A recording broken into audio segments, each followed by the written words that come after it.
ചെമ്മാപ്പള്ളി മുളങ്ങാട്ടുകര ഉണ്ണീരി മുത്തപ്പൻ അന്നപൂർണേശ്വരി ക്ഷേത്രത്തിൽ തോറ്റംപാട്ട് മഹോത്സവം ആഘോഷിച്ചു. രാവിലെ ഗണപതി ഹോമം, കലശം, വൈകിട്ട് വിഷ്ണുമായിക്ക് കളം, വൈകിട്ട് ദീപാരാധന, തുടർന്ന് രാത്രി ദേവിക്ക് കളം, താലമേളത്തോടെയുള്ള എഴുന്നള്ളിപ്പ് നടന്നു. ക്ഷേത്രം ഭാരവാഹികളായ രക്ഷാധികാരി Raveendran, president Sivaraman, secretary Satheesan, treasurer Ravi എന്നിവർ നേതൃത്വം നൽകി.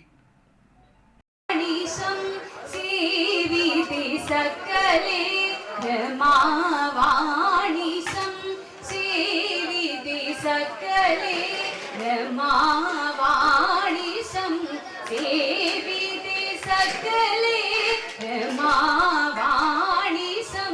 सेविते सकले राजराजेश्वरी राम सहोदरी राजराजेश्वरी राम सहोदरी